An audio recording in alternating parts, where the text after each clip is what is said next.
Well,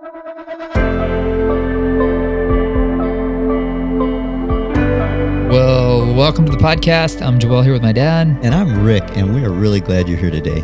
Dad, I want to talk today about what I think we could call the gift of discomfort, which you probably never heard it called that before, but... That's a great name. What's it about? What do you mean? Well, so the scenario that I was reminded of recently was a few years back. I was working at this job, and I had been there for quite a few years, and nothing had changed about the job. It hadn't gotten harder or anything. But man, I was just, every little thing people would do, little parts about the job would just irritate me. And I'm looking back and I'm looking at it, I'm going, this is the way it's always been, but what's the deal? Like, I just can't do this anymore. And you said this, it sounds like the grace is lifted. And so I want to talk about, first of all, what in the world, I think we've talked about the grace lifting before, but what does that mean? And then the advice you gave me was, it seems like God's preparing you to move on. So the question is, does God use discomfort, which, I mean, by titling it The Gift of Discomfort, every good and perfect gift comes to the Father of lights. We've kind of loaded that question, but how do you know when discomfort is something you need to push through? Because there is some stuff in life that's just hard and stinks, and you just push through it and gut through it and get character from it. But sometimes discomfort is a sign it's time to move along.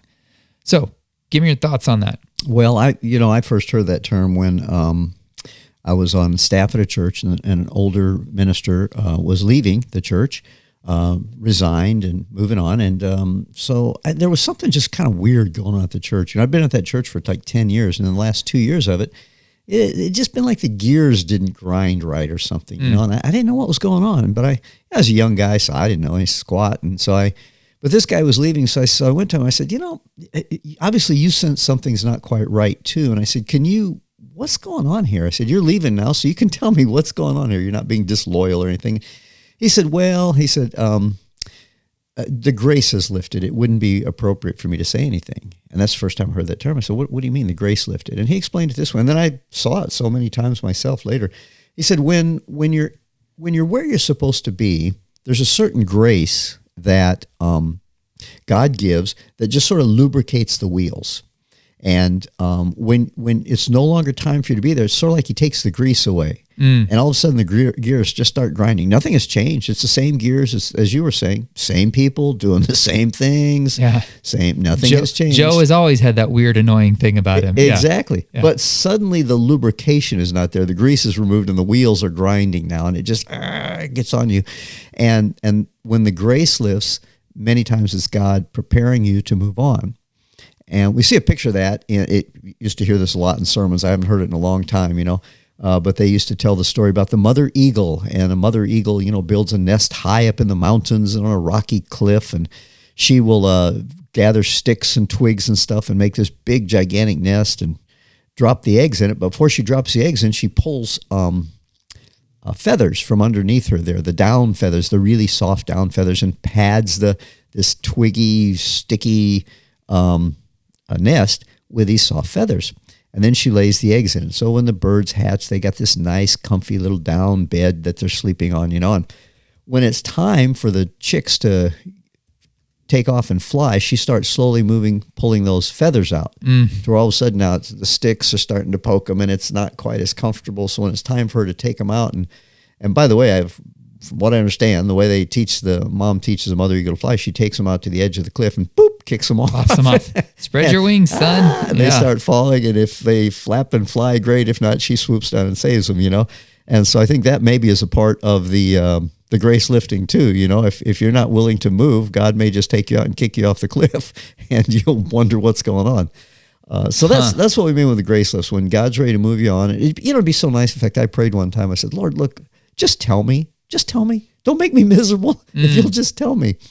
And I still haven't seen that work. And maybe it's because we would be so comfortable that we just, if we leave without the grace lifting, when we look back, we tend to remember nothing but the good. And so then we're dissatisfied where we are. So I think that's one of the reasons that he does that. He makes that nest real uncomfortable, begins poking you, and you just get irritated. because that way when you look back, you go, okay, it wasn't all Disneyland back there. There were some problems, and that's why I left. Otherwise, you'd be dissatisfied the rest of your life because that was wonderful. There was nothing wrong with that at all. Yeah, that's a good point. That there's a guy named James Prochaska, and he came up with this. Have you heard of this? You guys amaze me with these names. No, I've never heard of James. Okay. I don't know how I missed that one. No, James Prochaska, he has this thing called the theoretical model of change. I don't know how I missed that either. And basically, he talks about how there's basically 5 steps in the process of change. And the first step is what's called pre-contemplation, which is where you're going, hey, everything's good. We're all happy. Everybody's great. But all around you, people are like, no, this guy's got a real problem. And then what happens is you shift from pre-contemplation to contemplation, and contemplation is where all of a sudden you go, wow, there's maybe a problem with me. What's I need to fix here. And people are like, yes, hello, have you not seen this? And I think I'm still at level 1. Pre-contemplation. Well, then you go into what's called preparation, where you start to think about what it would look like to make the change. And then you go into action, which is where you actually implement the change. And then it's maintenance, which is hard. And at any point you can relapse back to one of those stages. But he talks about the fact that the thing that shifts you from pre-contemplation to contemplation is discomfort. Where it's all of a sudden it's like, oh, this is hurting me. And you all of a sudden, wow, maybe there's a problem here, when everybody's known there's a problem. But that trans theoretical model of change says that it's really the gift of discomfort that pushes you into the idea that maybe you need to think about changing. Why do I find myself all alone on the weekends when everybody else is having a great time? Right. Why am I always by myself? Yeah, so here's a question though, because in Acts, the apostles went around teaching that through much suffering we must enter the kingdom of God. And sometimes we want to be the noble soldier that presses on through the difficulties and challenges. And where's the line? And maybe it's not super clear of, this is something you need to suck it up, buttercup. Or yes, God's trying to get your attention. Like, it's time to change some stuff, and you need to, this discomfort is a sign that it's time to change. So how do you know? That's a good one, because I remember hearing a story of a missionary. He spent 50 years among this tribe, and he died without a single convert. You go, well, maybe he was really faithful, and maybe he was just really ineffective. We don't really know, That's true. Maybe they were just really hard, and he left some testimony. He was planting. Well, I say, well, I'm planting seed. Yeah, but if you're planting it on the sidewalk, it's not going to grow, no matter how much seed you plant.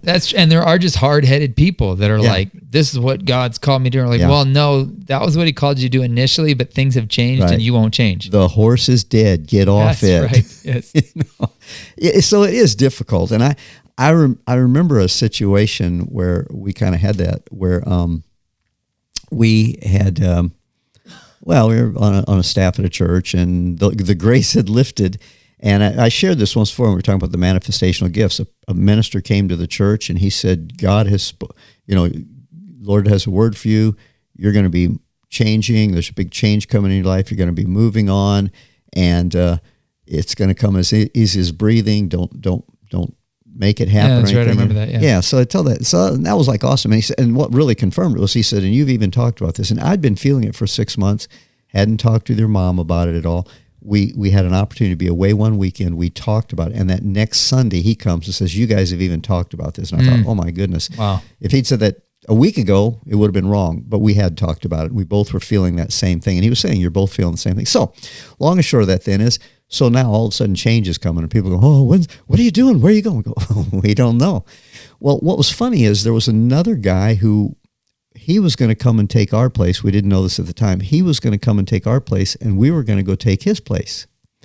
And he had a similar sense that he was going to be leaving soon, so he started telling everybody, yep, going to be going soon. Hey, we don't know what God has. We're going to be going soon. Well, finally, the senior pastor came to us, hey, you know what? You have totally undermined your ministry here. Right. You're going. Well, I don't know where I'm going.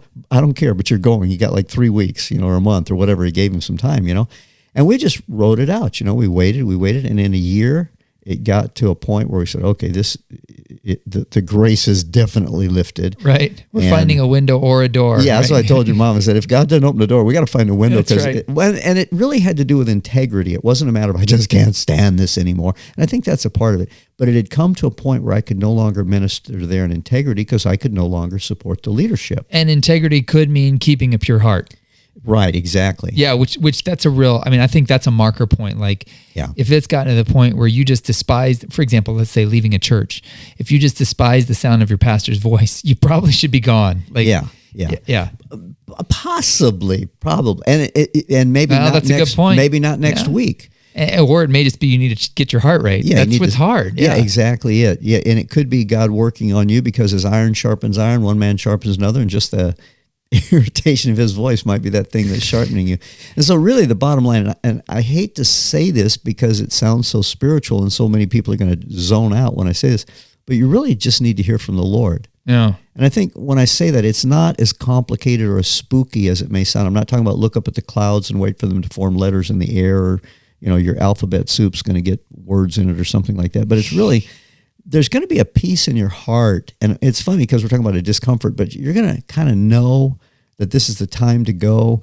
And this is where you've really got to be honest with yourself, though, because it's easy to just kind of get frustrated and say, okay, this is it. The grace is lifted. It's time for me to go, and I got to be out of here, and I'm going, and you really kind of have to be honest with yourself. Okay, is this me wanting to do this, or Lord, do I feel it? Do I sense a release from you? Yeah. It's kind of like, God, are you saying amen to this, or is it just me? I've had enough. Because if it's just me, I've had enough. Yeah, you probably need to stay there a little longer. God's probably got some other things he wants to polish off you or buff you up a little bit better for the next assignment. And so there does come, like with us in that point there came that door that did open. We gave it 2 weeks, and sure enough, a door opened up, and we prayed about that, and we went through when we were, that grace had lifted in that Now that's situation. interesting. The door opened, but were you actively seeking an open door? No. Yes, but we weren't calling around. We weren't throwing out resumes all over the place. That's a tricky one there too, because I talk to a lot of guys who are like, I cannot keep working here. Yeah. And in my coaching program, and I always tell them, hey, it's okay to be actively shooting out your resumes and like keeping the wheels, back to the wheels greased analogy, but letting people know that you are looking for a door, but you're saying you didn't in this case. I didn't, but that's not necessarily. Was that a function of just? As a function of it really didn't have any doors to open or knock on, I didn't have a lot of networks or anything. I mean, there were a couple of opportunities that actually came our way. Didn't sense they were the right thing to do, and so I don't think there's anything wrong with letting people know, but it just isn't the way it worked for me. Yeah. And again, people do it differently. I think you do have to be careful though that you're not just doing it because this is the way the world does it. Well, this is what everybody does when you're looking for a job. You send out your resume to everybody, because God may just want to bring about a unique. One of those coincidental, you meet somebody at the bus stop, or I don't know, whatever. You meet somebody at the Starbucks on a flight or whatever. Yeah. And they just happen to be the door, because God is really good at orchestrating those encounters, those divine encounters as well. It's hard though when it gets so uncomfortable that you're just like, this has got to end. Because that's another side of this. I've seen sometimes God won't open the door until you get your heart right. I've just seen so many people, and they're in there and they're bugging it out and they're just fighting it out. And I go, you know what? Once you get your heart right about this, then God's going to be free to move you on. Like once you surrender to your situation in some ways. Yeah. Well, situation sounds kind of hopelessness. Well, I would say it's really, again, I'm using the spiritual card here, but just surrender to the Lord. Okay, God, if this is where you have me, then I'm gonna do it as unto you, because you're my boss. I'm doing this as unto the Lord with all my heart. Do whatsoever you do it heartily as unto the Lord. And so, God, I'm going to do it unto you. I'm going to do it the best I can. And please help me get my heart pure through this, because I want to get out of it as quick as I can. Yeah. So that's one element of, is like your willingness to do it. But then I think there's also elements of, and this is where it's tricky, because we don't want to be like Job's friends, where it's like, oh, the reason you're having so much suffering is because you don't want to be that guy. But there is the element of, I think about the story of Jonah, right? He had a very clear call, but he's like, that's going to be uncomfortable, and I don't like those people anyway. Right. And God's like, I need you to go to Nineveh. And so what does he do? He goes the complete opposite way, and then he's exposed to a lot of discomfort. 3 days in the belly of a fish, gets spit out in the ocean. He's like, and then God says to him, okay, Jonah, I need you to go to Nineveh. And he does, of course they repent. Yeah, and then he's still mad. He's like, these people shouldn't have. I knew that's what you would do, God. I know, yeah. So there is that element too of sometimes like the suffering, the pain that we're feeling is because we didn't do the thing we're supposed to do. Yeah. I know sometimes the pain is because, God's just preparing us to move us on, but other times it's willfully going, oh, it's going to be so uncomfortable to do that. So he's like, well, let me make something even more uncomfortable so that you'll do the uncomfortable thing I want to do. And I mean, it's not like God's up there trying to be vengeful or anything, but he knows what's best for us. Well, it's like a shepherd guiding the sheep, Okay, so he may be swatting you upside the side over here and you're going, hey, that hurts. Well, there's a cliff over there if you keep going that way. Right. So that swatting upside the side with a little stick hurts a whole lot less than that cliff's going to hurt. Right. And so just trust the shepherd. He can see further than you can see. Or you're sitting in the dust because it's hot and you don't want to move. And he's like, just over the hill, there's some really green pasture. And you're like, right. Oh, but the hill and it's hot and I'm thirsty. Yeah. And he's like, no, really, if you'll just, but there's that element too. And that's where it gets really tricky because it could be that, I mean, if we're really honest with ourselves, some of the suffering is because we failed to do something that God wanted for us that's for our own good. And again, you don't want to sound like Job's horrible friends who gave really bad advice and then God at the end rebukes them. But there are elements there are times when, and only you really can decide that between you and God, is there something God asks you to do? And I mean, that's something you taught me early on, is that when you feel stuck, when you feel like it's just like, I'm so like, I hate where I am, but I can't leave. You got to ask yourself, have you done the last thing God told you? Yeah, that's true too. Yeah. And that's a huge one, because a lot of times it just gets increasingly more uncomfortable as you don't do the last thing God told you to do. Or did you do it completely too? Right. Yeah. Oh, the example I use is like in baseball. You can't go to second base unless you touch first base. Well, I got close to it. No, you got to actually touch it. They'll call you out if you don't touch it. Yeah. You got to stay on the baseline too. You can't run straight to second base. You got to go to first. And so sometimes, it's that same thing there. We have you done the last thing completely that the Lord told you to do? And then if you haven't, I mean, that may be the cause of the discomfort you're feeling, is it's God saying, hey, just get that thing done and then we can move along. But I think about that. You told me that one time when I was so sick of school. I was sick of it. I managed to squeeze 5 years into 4 or 4 years into 5, 4 years of school into 5 years. And around the 4th year, I was like, I can't do another year of this. It was just so uncomfortable. And you're like, I was like, Dad, I got to bail. I wanted to join the military. And you said, well, there's nothing wrong with the military. I love the military. But question, what was the last thing you were certain you were supposed to do? And I was like, go to school. And you're like, have you done that? I'm like, no. Then suck it up. And so I did. And man, I'm glad I did. Right. Yeah. But we're tempted to, again, it's like the thing of, if a door doesn't open up, I'm finding a window here because this is way too uncomfortable. Yeah. But a lot of times that's where you've got to ask yourself, did I do the last thing that I was supposed to do? And if you haven't done it, it's probably just uncomfortable because you're getting to the end of it and He's got something new for you. Yeah. But he just wants you to, again, it's that rosy retrospection. He doesn't want you looking back and going, oh man, school was so wonderful. I loved all those days, or whatever it was. That season of life was so wonderful. And then you get all, grumpy in the next season. But if you remember when you leave that, it was kind of hard. Then you come with a balanced view and you're not walking in with this idealistic sentimentality about the previous season. Yeah. Another thing came to me as you were talking there. Another thing that can happen when you're in that, like, I got to get out of here moment, is, I referred to it in an earlier podcast. I said, one of these times we have to just talk about the Ishmael Principle. And the Ishmael Principle, it's like when you feel like God's got a promise or there's something in your heart. And just before he fulfills that promise, I've seen that just so often, whether it's the enemy or I don't know where it comes from, but there seems to be this opportunity to sort of fulfill it in your own strength. And I call it the Ishmael Principle because there Abraham was. God had promised Abraham, Sarah, your wife, you're going to have a son. And before that son came, though, here's a way we could fulfill this. We could do this promise of God. Sarah comes up with this idea. Abraham says, hey, that doesn't sound too bad. And they end up with Ishmael. And we still have trouble in the Middle East over that, And I've just seen that over and over again. Just before God fulfills the promise, there comes an opportunity to fulfill it in your own strength. And how do you know the difference? The difference is when it's an Ishmael, it always requires a degree of compromise. If it's Isaac, there was no compromise because he said, I am going to give you a child through Sarah. Ishmael, I'm going to give you a child. Well, technically, by having it through her handmaid, by according to the law and the traditions of the time, that's her child, Sarah's child, and so therefore, but it was compromise. It wasn't exactly what God said. And so we also have to hang in there when that compromise comes along and go, man, it's like that bait is hanging out there and it's just, you want to go for it and you just kind of have to let it pass and say, okay, God, I want your best. Which in that case, the discomfort would be the waiting. Yeah. Which waiting can be a very discomforting, uncomfortable time. Uncomfortable, yeah. Yeah. The meantime. What do you do in the meantime? Yeah, which harkens back to many podcasts ago where we talked about the meantime. Yeah.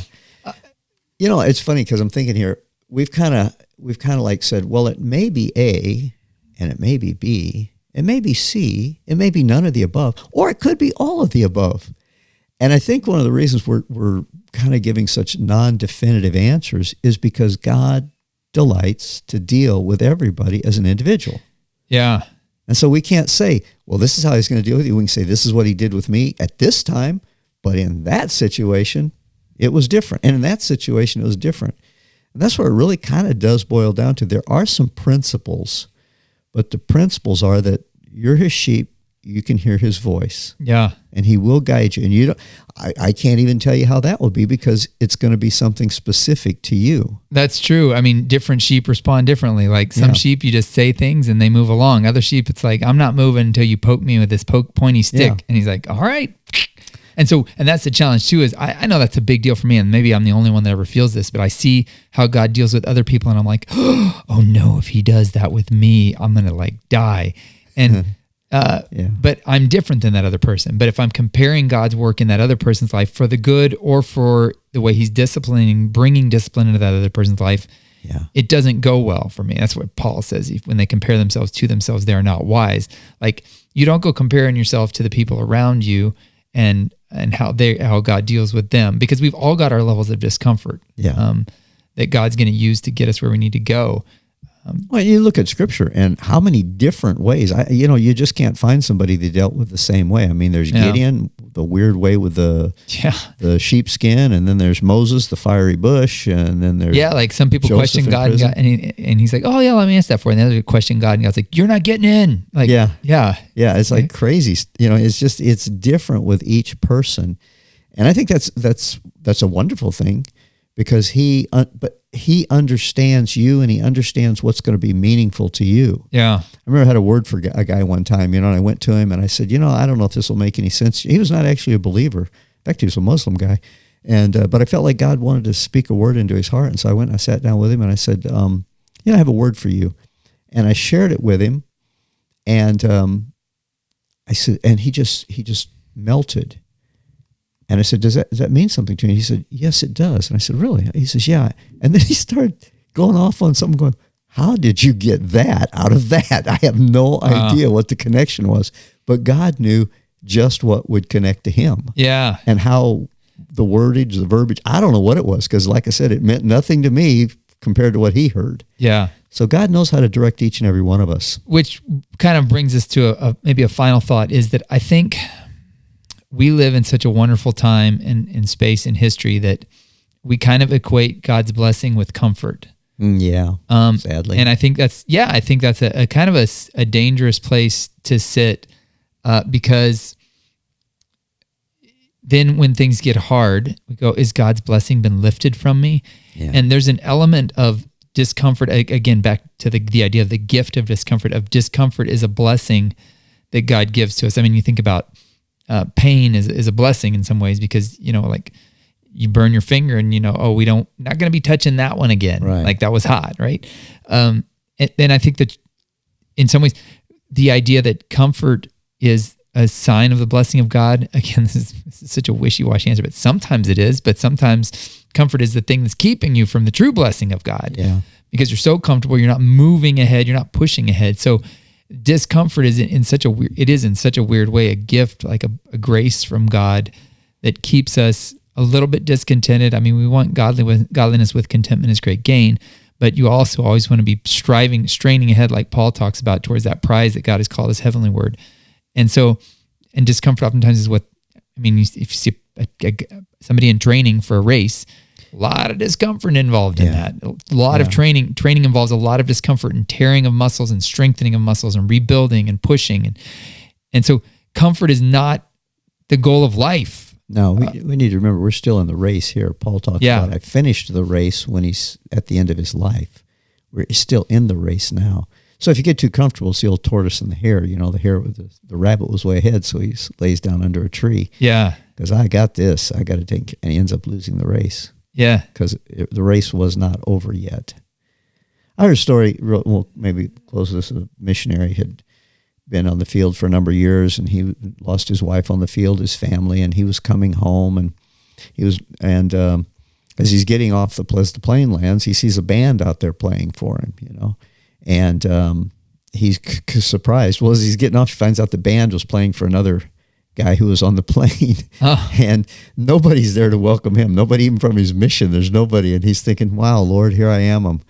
This guy is coming home, and they got the big band out to welcome him, and I'm coming, and there's nobody even here to welcome me." And he said he felt like the Lord just said to him, "Son, you're not home yet."